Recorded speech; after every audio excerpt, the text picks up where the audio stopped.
위로받고 교제하고 그래서 아름다운 총회가 되기를 이렇게 기도하고 간구했고 있는데 하나님께서 진짜 시간마다 아주 목사님마다 음식이 너무 맛있고 할렐루야.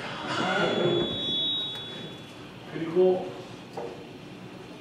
성도님들이 그냥 기쁜 마음으로 하나님 얼굴 높은 마음으로 이렇게 봉사하시는 모습을 바라보게 되니까 진짜 너무너무 부럽고 그리고 또 강사 목사님 오셔서 말씀을 증거하는데 그냥 뭐 알다시피 축제가 돼가지고 이런 총회는 이 총회가 아니라 분명해다 이렇게 생각하면서 여러분은 모르시겠습니다만 수요일날 오후에는 대부분 다 목사님들이 일찍 가요. 거리도 멀고 그러니까 떠나는 분은 몇 분도 없고요. 많은 분들이 그냥 수요일날 오전 점심까지 계시면서 그러면서 이렇게 특별회점을 나누면서 서로 은혜 받았던 이야기를 나눴던 무서워하고 있는데 너무나 우리 성도님들이 자랑스럽고 협력해 주신 우리 성도님들 너무나 감사하는 마음을 표합니다. 이런 모든 것들이 서로 커뮤니케이션 성령께서 역사를 하신다라고 한마디로 다 묶어버리는 끝나는 얘기지만 그러나 성령께서 역사하실 쪽에 보게 되면 그러면 거기서 커뮤니케이션 서로 말이 통해야 돼요. 아무리 뭐 좋은 것이 있어도 그죠? 부부 사이에 대화가 안 되면 힘든 거예요. 부모와 자녀 사이에 대화가 안 통하면 힘든 거예요. 연인과 연인 사이에도 대화가 돼야 서로 사랑이 확인이 되면서 깊어지는 것이지 대화가 안 되면 바뀌면 힘든 거예요. 교회 생활도 마찬가지예요. 성도들과의 대화가 되고 나아가서는 하나님과 하나님의 백성들이 서로 대화가 돼야 돼요. 서로 이 커뮤니케이션이 돼야 되지. 그게 안 되면 힘든 거 그건 잘 알아요. 현실적으로 이런 것들이 있습니다. 이렇게 되지 못하는 선천적인 사람들도 있다. 이렇게 성경은 말씀하고 있습니다. 오늘 본문 중에서 나타나는 부분을 보면 이 사람은 어려서부터 이런 불구를 가지고 태어났습니다. 장애인인데도 한 가지만 아니라 듣지도 못하고 말도 어눌하게 하면서 정확한 표현을 못하는 그런 불행한 모습 속에서 살고 있는 한 장애인을 보여주고 있어요. 그는 하고 싶어도 당시에 무슨 뭐 수화가 할 때가 있겠습니까? 표현을 못하는 그런 상황 속에서 그는 외부와의 단절 속에서 외롭게 살아갈 수밖에 없는 그런 한 인간의 모습을 성경은 7장 32절에서 보여주고 있어요. 자, 거기에서 32절을 보면 사람들이 귀 먹고 말 더듬는 자를 데리고 예수께 나와 안수하여 주시기를 간구할 겁니다. 이렇게 했습니다. 아마 그 친구 중에서 귀가 들리지 않고 그 다음에 말을 더듬는 친구를 보는 때마다 너무너무 답답했을 것 같아요. 예수님이 마침 우리 동네에 온다는데 이 친구를 예수님께 데리고 가서 예수님께서 안수하여 주셔가지고 혹시 가면은 얼마나 좋을까 이런 생각을 하고 친구가 이 핸디캡 장애자를 데리고 예수님께로 데리고 가는 모습이 기억되어 있어요. 저는 신앙생활을 하면서 내가 잘 못하는 경우도 있습니다만 그러나 좋은 친구를 도와주고 그래서 예수님께로 인도할 수 있는 그런 친구들이 여러분의 주위에 많이 있기를 주님의 이름으로 축복합니다. 정말 귀한 거예요. 친구가 할 수 없지만 내가 예수님께로 데려간다 하면 예수님께서 안수하여 주셔서 혹시 낫게 할 수도 있지 않을까 라는 그런 소망을 가지고 예수님께로 데려간 친구들의 믿음은 굉장히 참 귀한 것이라고 볼 수가 있어요. 자, 그렇게 해서 끌려서 본의 아니게 타이로 이렇게 가는데 예수님께서 그 장애인을 보는 순간에 그 유명한 말 한마디를 합니다. 이렇게 합니다. 에바다는 헬라 말도 아니고 히브리 말도 아니고 아람어예요. 아람어인데 그 뜻은 열려라 이런 뜻이거든요. 우리가 열려라 그러면 생각나는 거 있죠. 옛날 동화에 열려라 참깨 그런 걸 참고 왔다 열리는. 어쨌든 그런 열려라 뜻으로서 에바다 이렇게 말씀을 했어요. 근데 그 말씀이 떨어짐과 동시에 이 장애인이 귀가 열려고 입술이 열려서 듣기도 하고 정확한 말을 할 수가 있었다. 이렇게 성경은 35절에 말씀을 하고 있습니다. 35절 그의 귀가 열리고 혀가 맺힌 것이 곧 풀려 말이 분명하여졌더라. 아멘. 오늘 이것을 여러분들이 현실적으로 볼 수가 있고 영적으로도 해석할 수가 있는데 여러분의 말이 분명해지기를 주님의 이름으로 축복합니다. 예스면 예스, 노는 이것이 분명해졌을 때에 우리의 신앙도 확실한 믿음을 가지고 나아가게 될 줄로 믿습니다. 성경은 이 장애인이 분명한 말을 할 수 있게 되어졌다라고 말합니다. 이것은 말뿐만 아니라 그의 인생을 붙잡고 있는 그 장애가 정말 억눌리고 외롭게 살아갈 수밖에 없는 그 운명이 새로운 인생으로 바뀌어지게 됐다라고 성경은 말씀하고 있는 것입니다. 저는 여기에서 육체적인 이 핸디캡도 상당히 중요한 것입니다만은 멀쩡히 정상적인 귀를 갖고 있어서도 듣지 못하는 귀가 얼마나 많은지 모르겠어요. 정상적으로 눈이 2.0, 2.0 안경을 쓸 필요 없을 정도로 볼 수 있는 정상적인 눈이지만 그러나 하나님께서 지어놓으신 위대한 작품을 보지 못하고 세상에서 썩어질 것에 대해서만 보면서 이것이 전부이냐 살아가는 영적인 소경들도 있을 것이라는 거 우리는 잘 압니다. 얼마나 우리의 입술이 정상적이 되어져서 하나님을 찬양하고 긍정적인 말과 시어력할 수 있는 그런 복된 말을 할 수 있는 불구하고 우리가 어떤 감정에 쌓여져서 정말 입에 담지 못한 독한 말, 악한 말을 하면서 상대방에게 비수와 같은 그 말로서 선포하는 그런 모습도 우리는 봅니다. 사랑하는 성도님들, 우리는 핸디캡으로서만 핸디캡으로 보는 것이 아니라 볼 수 있어도 보지 못하는 겁니다. 들을 수 있는 귀가 있어도 듣지 못하는 하나님의 말씀을 듣지 못하면서 세상의 소리에 빠져서 살아가는 인생들을 바라보게 될 때 오늘 우리는 무엇을 들어야 되겠습니까? 무엇을 보아야 되겠습니까? 무엇을 말해야 되겠습니까? 저는 에바다 이것이 열려라 라는 말의 뜻이지만은 성경을 보게 되면 창세기 1장에서 빛이 있으라 하심에 빛이 있었어요. 땅이 드러나라 하심에 땅이 드러났어요. 이 창조의 말씀이 이 하나님의 말씀이 오늘 동일하게 여러분을 향하여 에바다 이거예요. 열려라 이거예요. 이거는 어떤 면에서 본다면은 열려있는 사람에게 열려라 라고 말할 사람이 어디 있어요? 닫혀있으니까 묶여있으니까 하나님 보시기에 여러분의 심령이 닫혀있으니까 눈이 닫혀져 있으니까 귀가 닫혀져 있으니까 열려라. 이것은 빛이 있으라 하시면 빛이 있었다. 그 창조의 말씀과 동일한 말씀이 될 줄로 믿습니다. 이 말씀이 선포되는 순간 이 장애인이 귀가 열렸어요. 눈이 떠였어요. 가슴이 열렸어요. 세상이 새롭게 시작이 됐어요. 인생이 새롭게 시작이 됐어요. 나의 가치관이 새롭게 바뀌어졌어요. 너무나도 정말 가슴이 뛰는 그런 장면이 아닐 수가 없어요.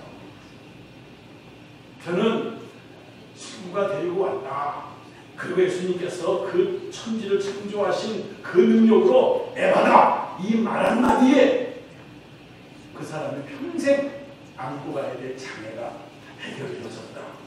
이것으로서만 끝났다고 하면 또 하나의 기적이 이루어졌구나. 우리는 하고 나에게는 왜 안 이루어지나 이런 식으로만 생각하고 본문일 수도 있어요.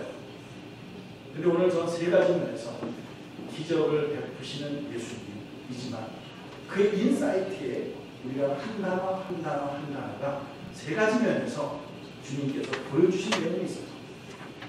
아, 그렇구나.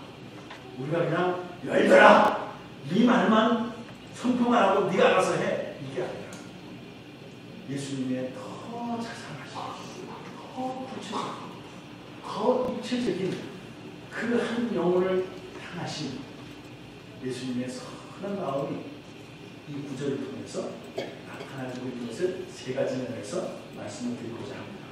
제일 첫 번째, 예수님께서는 공개적으로 하셨지만 오늘 이 장애인에 대해서는 인격적으로, 개인적으로 접촉을 한 사실을 우리는 33절을 통해서 찾아볼 수가 있습니다. 같이 한번 33절을 이제 보게 되면 친구들이 그 장애인을 예수님께로 데리고 왔지요. 그러니까 33절에 이렇게 말합니다. 시작. 예수께서 그 사람을 따로 데리고 무리를 떠나사 그랬습니다. 따로 데리고 무리를 떠나셨어요. 이 말씀을 한번 다시 생각해 보세요. 예수님이 가시는 곳에 인산인해를 이룹니다. 그리고 이 사람이 핸디캡으로 살아가면서 솔직히 이것이 뭐 어쩌다가 금방 생긴 일도 아니고 수십 년 동안 만일에 그런 일이 있었다고 하면 그는 성격적으로도 사람을 대하는 것이 불편했을 거예요. 아마 친구가 억지로 데려갔기 때문에 데려간 것이지 내가 이번에 뭐 주님 오신다니까 바디메오처럼 아이 세상 예수요 나를 불쌍해서 자기가 간 것도 아니야. 그러고 나면 이 사람의 성격을 볼 수가 있는데 이 사람은 폐쇄적인 성격이에요.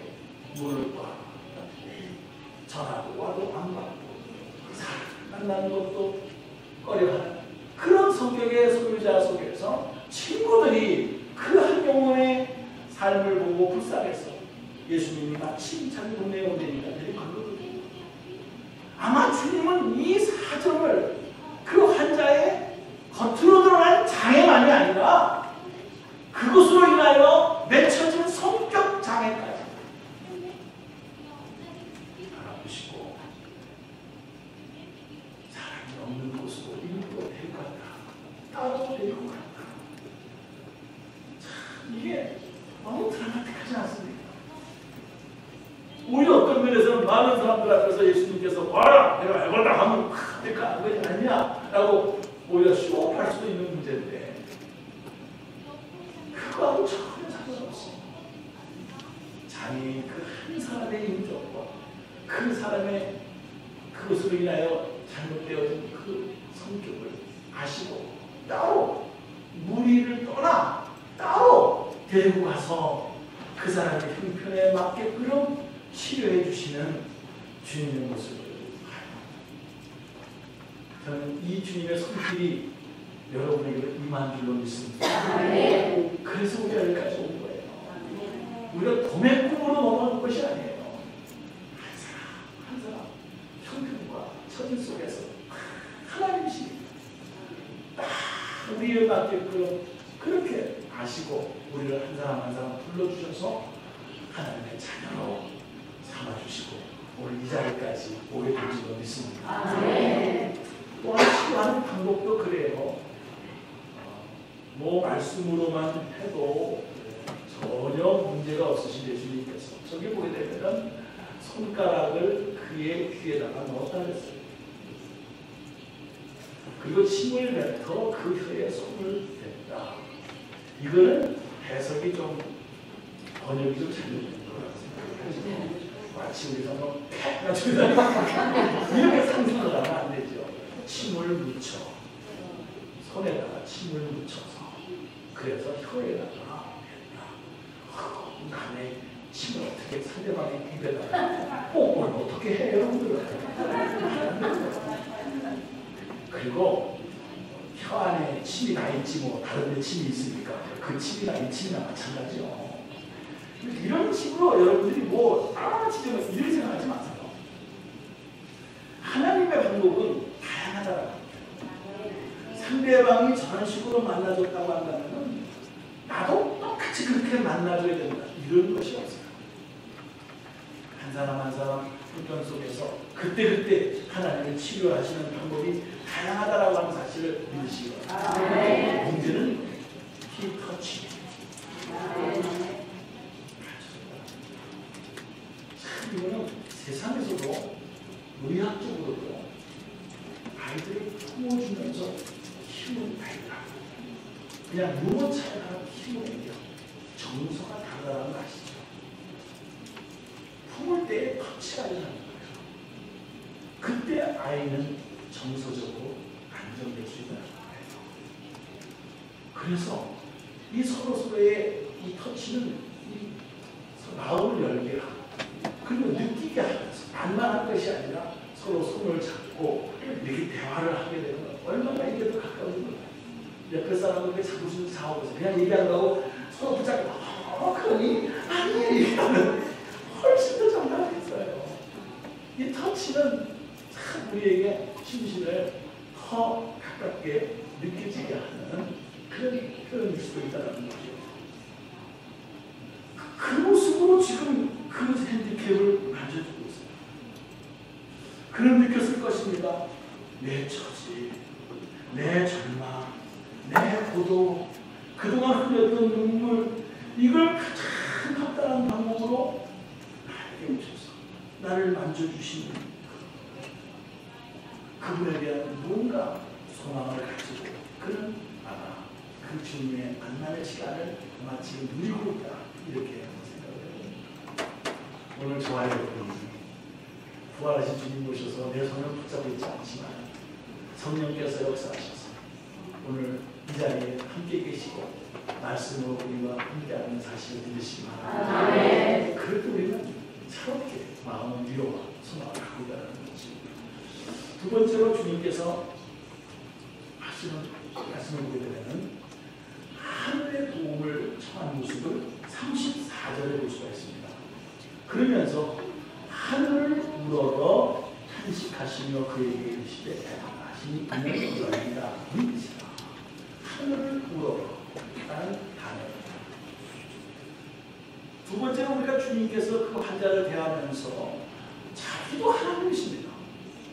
성부, 성자, 성령, 이 하나님께서 태초에 온 우주 만물을 창조하실 때 같이 동역을 했던 분이십니다. 그러므로 어느 누구보다도 예수님은 하나님의 도움이 필요 없는 사람이었다 라고 생각해도 틀린 말은 아닙니다. 왜? 그도 하나님이십니다. 그런데 하나님의 뜻을 이루기 위해서 인간의 몸으로 오신 예수님께서 시간마다 사건마다 마태, 마가, 누가, 요한복음을 보게 되게 되면은 하나님의 뜻을 떠나서는 나 스스로 아무것도 할 수 없다 라는 표현을 여러분들의 성경을 읽게 되면 발견하게 될 것입니다.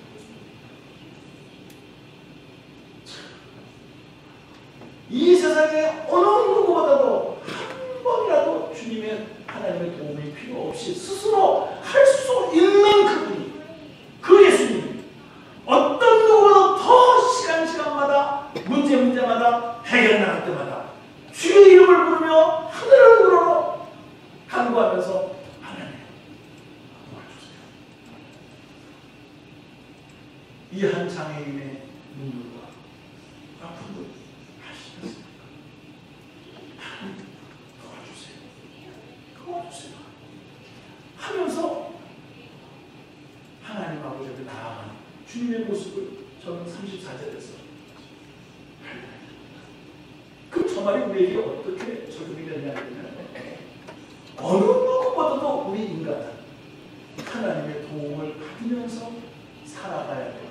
하나님의 은혜 속에서 신앙생활을 해야 될 우리가 여러분 얼마나 시간마다 문제가 있을 때마다 하나님을 의지하면서 나아가고 있습니다. 이 질문이에요.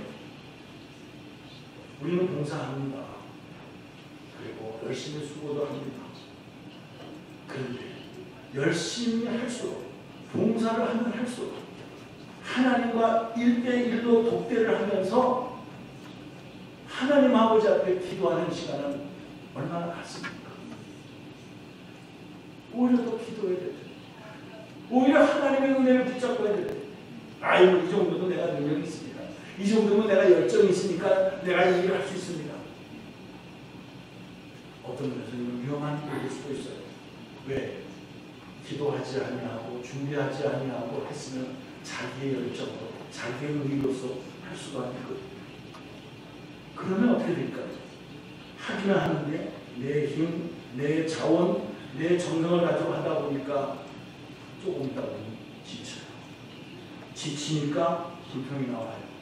불평이 나오니까 옆에 사람은 원망하기 시작해요. 왜 나만 하느냐? 라는 거죠. 그래서 우리가 기도가 필요한 것이고, 하늘을 우러러 하나님을 향해 도움을 청하고 그 능력을 갖고 그 능력 안에서, 그 은혜 안에서 감당할 때만이 끝까지 갈 수 있다는 사실을 믿으시기 바랍니다. 그래야 진정으로 우리가 이웃을 섬길 수 있어요. 끝까지 섬길 수 있어요. 당신은 이 일 자체가 중요한 건 맞지만 이 일을 위하여 얼마만큼 준비 기도를 하고 있습니다. 이번 총회는 정말 기도 많이 했습니다. 저 개인적으로도 그렇지만은 마지막 총회, 제가 이 교회를 섬기면서 우리 교회에서 할 수 있는 찬스는 20년이 올 텐데 제가 20년까지 이 교회에 아무리 생각해도 없을 것 같아요. 그래서가 아니라 어쨌든 마지막 작품을 참 하나님께 올려드리고자 기도하면서 그랬습니다. 우리가 뭐 열심히 준비하다가 오늘 성령께서 탁 말씀을 주시더라고요. 열심히 그게 아니야. 이 모든 것이 하나님에게 기쁨이 되기를 원합니다. 이런 음성을 확 기세부터 열어주시더라고요. 그때 기도 제목이 다 바뀌었어요. 우리가 뭐 프로그램을 짰나 뭐 그런 게 아니라 하나님의 기쁨이 되기를 원합니다. 하나님의 기뻐하시는 총회가 되기를 원합니다. 온 성도들의 수고와 봉사가 수고한 건 맞지만 이거 자체가 하나님께 기쁨이 되기를 원합니다. 이렇게 기도가 바뀌어지더라고요. 이게 다 성령 안에서 그렇게 이루어지는 거예요. 기도로서 준비하니까 훨씬 더 아름다운 목적을 보여주고 우리가 수고와 땀과 뭐 안전하게 해야 될 것들이 참 많음에도 불구하고 그것이 하나님께 합력하여 기쁨이 될 것이라고 생각하게 되니까 여러분들의 표정도 기뻐지고 달라지고 그렇게 응답하시는 하나님을 체험하게 된 적이 있습니다. 세 번째로 주님께서 하시는 본도를 보면 고통을 공감하셨다라는 내용을 이 같은 34절에서 또 발견할 수 있어요. 자, 하늘을 우러러보실 뿐만 아니라 탄식하시며 그에게 이르시되 탄식하시며 라는 말, 탄식하시며 이거는 우리가 한숨을 지나 이게 탄식 이렇게 해석하시면 안 돼요. 영어 성경에 보게 되면은 이거는 필파스, 체육, 긍휼히 여기신다, 불쌍히 여기신다, 상대방의 마음과 상대방의 아픔을 같이 공감한다. 이런 겁니다. 그러니까 예수님께서 그냥 주님의 능력으로 해봐라 이게 아니라 저 자기 지금까지 살면서 얼마나 많은 무시를 당했을까, 조롱을 당했을까, 얼마나 외로워하면서 고독했을까, 소외당했을까, 대화가 안 되는 단절 앞서서 우리가 영어를 못했을 때 하고 싶은 대화를 알아들어 그냥 이렇게 하는 식으로 그냥 얼마나 힘들었을까. 그것을 주님이 하셨다. 아마 주님이 그 장애를 보는 순간에 그동안 지금까지 살아온 그 장애인의 뒤안길이 주마등처럼 하면서 저 영어 못하는 불쌍히 주시나요?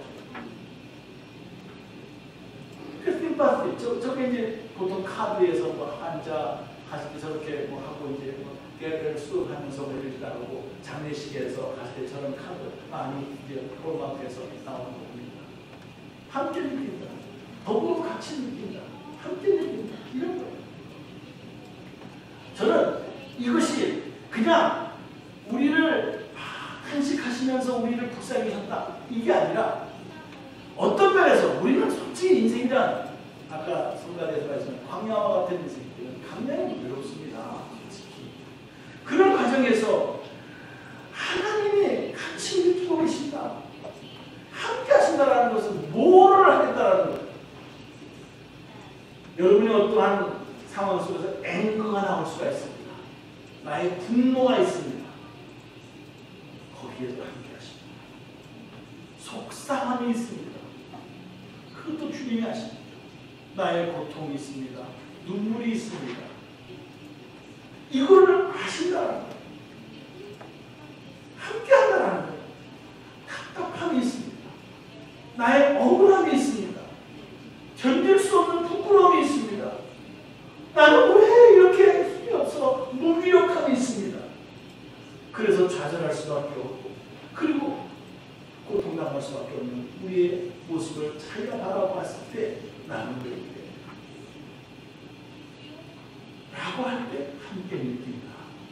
너무 같이 느낀다. 입마음에 내가 너무 한국다.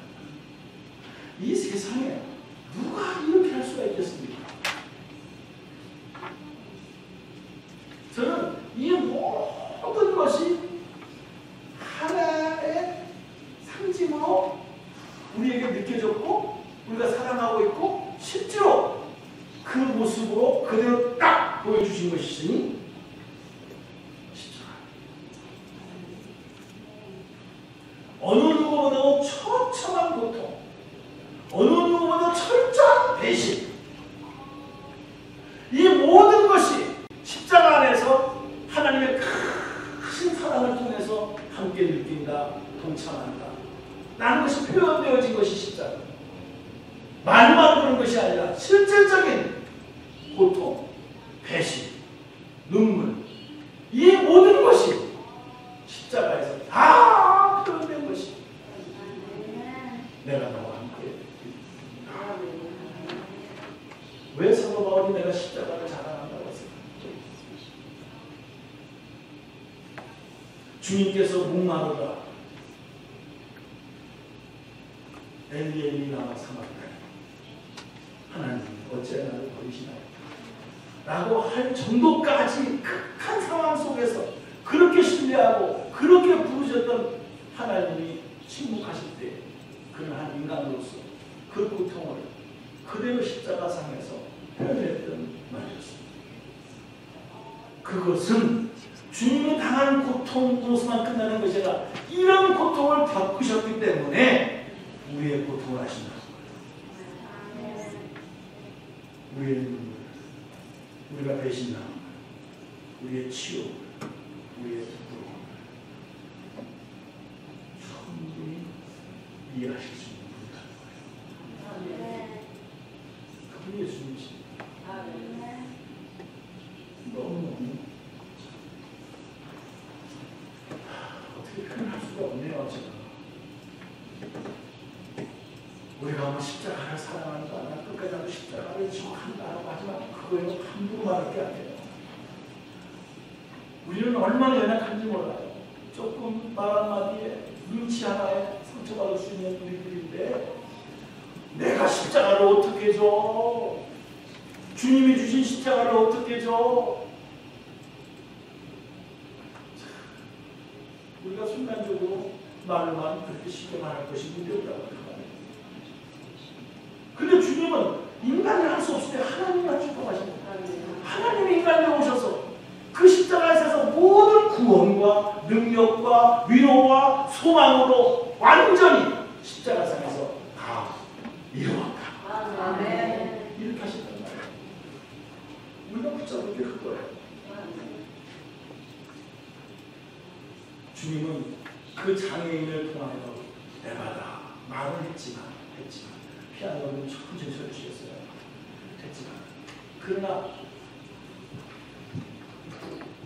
주님은 내가 너한테 애가다 열려라, 이거 하나만 가지고 모든 것이 끝나는 것이 아니라 주님은 내가 너를 위하여 너의 이 고통과 너의 아픔과 너의 울음을 내가 십자가를 질 거라는 거예요. 그래서 열려질 거라고. 죽었던 너희를 살리셨고 예수 그리스도와 함께 세우고 그리고 하늘의 보좌에 앉을 것이다. 예수는 2장에 나오는 말씀이에요. 예수님과 혹시 이런 내용을 여러분들이 읽어보셨을지 몰라요. 이건 카피한 겁니다. 열바다에 대한 한 내용을 어떤 작가 미상입니다. 이름을 몰라요. 이런 내용을 썼어요. 하나 아닌데 한 부분을 여러분에게 소개합니다. 나는 10개의 마을로 이루어진 배가 벌리 지방에서 살고 있었죠.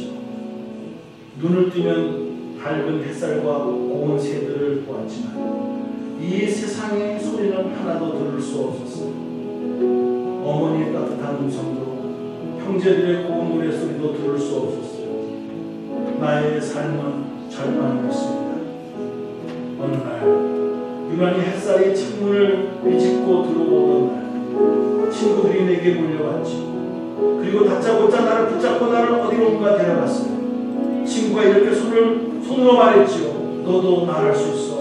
너의 좌절을 희망으로 바꿀 거야. 들을 수 있어. 들을 수 있어. 뭐? 들을 수 있다고? 미친놈이야. 말할 수 있다고? 나를 노리는 거야. 나는 태어나면서부터 이랬어. 나는 병신이야. 제발 그냥 내버려둬. 그때 내 눈 안에 누군가 볼 수가 있었어요. 그렇게 부자처럼 보이지도 않았고 좋은 옷을 입고 훌륭한 가문의 사람처럼 보이지도 않았고 그러나 무엇인지 그에게는 능력이 있어 보였어요. 막연히 이런 마음이 생겼어요. 그래, 이분이 내 귀를 열고 내 입을 열어 주실지도 몰라.